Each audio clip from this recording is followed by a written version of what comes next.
நள தமயந்தி 13ஆம் பகுதி. புட்கரா, சூதாட்டம் மன்னர்களுக்கே உரித்தான இனிய பொழுதுபோக்கு. ஆம், யாராவது ஒருவருக்கு. ஏனெனில் இதில் ஒருவர் தன் பொருளை இழந்து விடுவாரே. நளனை பற்றுவதற்கு நான் மிகுந்த சிரமப்பட்டேன். இப்போது பற்றி விட்டேன். இனி அவனை என் இஷ்டத்திற்கு ஆட்டி வைப்பேன். அவனுடைய புத்தியை கெடுக்க வேண்டியது என் பொறுப்பு. நீ நளனுடன் சூதாடு. வெற்றி உன் பக்கமாக இருக்கும்படி செய்து விடுகிறேன் என்றார் சனிதேவர். புட்கரனுக்கு ஆனந்தம் தாங்க முடியவில்லை. சூதாட்டத்தில் ஒருவேளை தனக்கு தோல்வி வரக்கூடும் என்ற எண்ணம் இருந்தாலும் சனிதேவரே உறுதியெடுத்து விட்டதால் வெற்றி பெற்று நாட்டை தனக்கே சொந்தமாக்கி கொள்ளலாம் என்று கணக்கு போட்டு விட்டான்.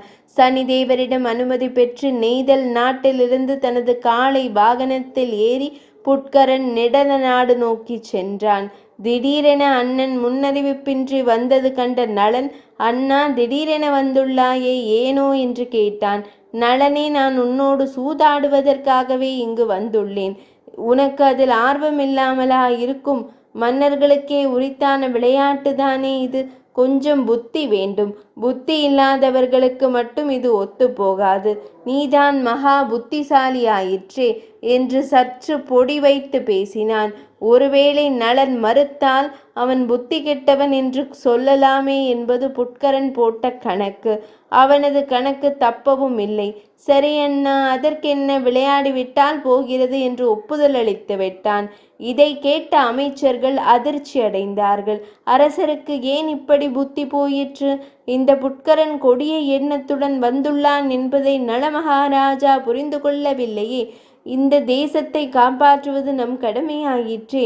மன்னன் தவறு செய்யும் போது அமைச்சர்கள் இடித்துரைக்க வேண்டும் என்ற விதியின் அடிப்படையில் நாம் மன்னனுக்கு புத்தி கூறுவோம் என்று முதலமைச்சர் மற்ற மந்திரிகளிடம் கூறினார்.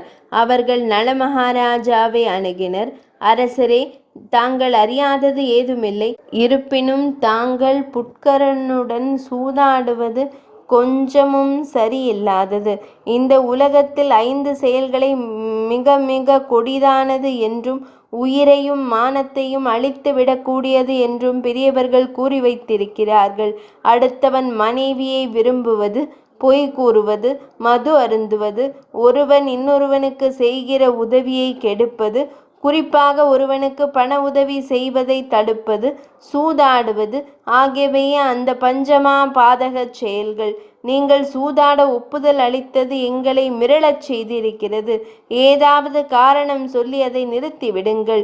வேண்டாம் மன்னரே, உங்களையும் தங்கள் அன்பு துணைவியாரையும் மக்களையும் காக்க எங்கள் வார்த்தைக்கு மதிப்பளியுங்கள் என்றனர்.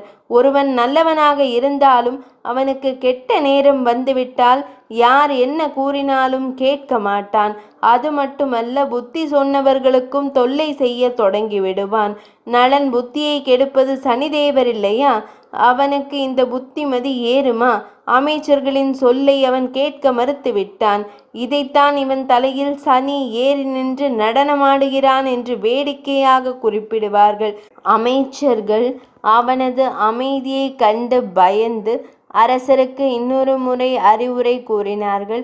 அரசரே, சூதாட்டம் ஒரு மனிதனின் குணத்தையும் உருவத்தையும் மாற்றிவிடும். இதில் தங்கள் சொத்து சுகத்தை இழந்தவர்கள் வறுமையால் தோல் சுருங்கி அடையாளமே தெரியாமல் மாறி போய் விடுவார்கள். இது ஒருவனின் குல பெருமையை அழித்துவிடும்.